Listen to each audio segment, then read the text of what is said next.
ஓம் முருகா போற்றி. ஓம் சரவண பவ. என் அன்பு குழந்தையே, இந்த நொடி உன் மனதில் என்ன நினைத்து கொண்டிருக்கின்றாய்? ஒரு முக்கியமான விஷயத்தை பற்றி நீ நினைத்து கொண்டிருக்கின்றாயா? அதை பற்றிய கவலை உன்னை ஆட்கொண்டு இருக்கின்றதா? கவலையே படாதே, அதை நான் நிறைவேற்றி வைக்கின்றேன். உனக்கு எது தேவையோ அதை நானே நிறைவேற்றி வைக்கின்றேன். உன் மனநிலையை நீ மாற்றிக்கொள். உன் வீட்டில் நான் இருக்கிறேன் என்பதை நீ நம்பு. உன்னுடன் நான் இருக்கின்றேன் என்பதை நீ திடமாக நம்பு. என் மீதான நம்பிக்கையை இன்னும் நீ அதிகப்படுத்திக்கொள்.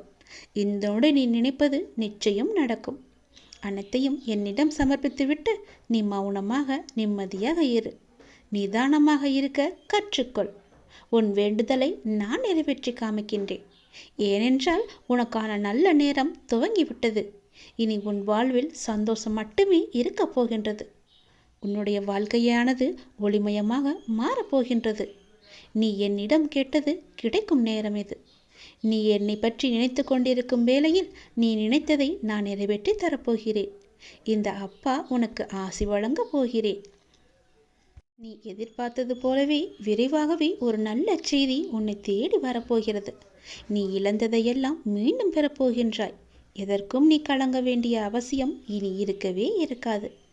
என் உதவி வேண்டி நீ எப்போது என்னை நாடி வந்தாயோ அடுத்த நிமிடமே உனக்கு என் உதவியை நான் செய்ய ஆரம்பித்து விட்டேன்.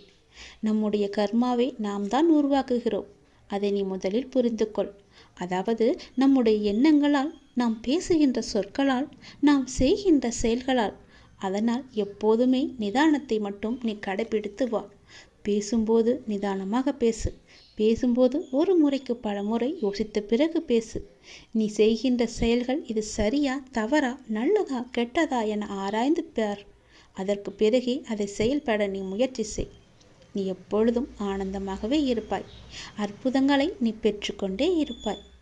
நீ என்று மனம் நொந்து கண்ணீர் விட ஆரம்பித்தாயோ அந்த நொடியே உனக்காக நான் உனக்குள்ளே இறங்கிவிட்டேன். இனி கவலையே இல்லை. என் குழந்தை தைரியமாக இருக்க வேண்டும். உனக்காக உன்னுடைய அப்பா நான் இருக்கும்போது இனி உன் கண்களிலிருந்து கண்ணீர் வரக்கூடாது. நான் உனக்கு செய்ய போகும் நல்லதுகளை, ஒன்றின் பின் ஒன்றாக வரும் நல்ல செய்திகளை கேட்டு நல்லதுகளை நினைத்து உன் கண்ணிலிருந்து ஆனந்த கண்ணீர் மட்டுமே வர வேண்டும். அதை நான் பார்த்து சந்தோஷம் அடைய வேண்டும். இல்லை என்று கேட்பவன் பிச்சைக்காரனாகின்றான். இருந்தும் தர மறுப்பவன் பிச்சைக்கு காரணமாகின்றான். அதனால் நீ பிச்சைக்கு காரணமாக இருக்காதே. இல்லை என்று தேடி வருபவர் உன்னிடம் இருக்கும் என்ற எண்ணத்தில் தானே வருகிறார். அப்படியென்றால் கடவுளிடம்தானே எல்லாம் இருக்கும். நீ அவருக்கு கடவுளாக தெரிவாய். இல்லை என்று சொல்லாமல் கொடுத்து விடு.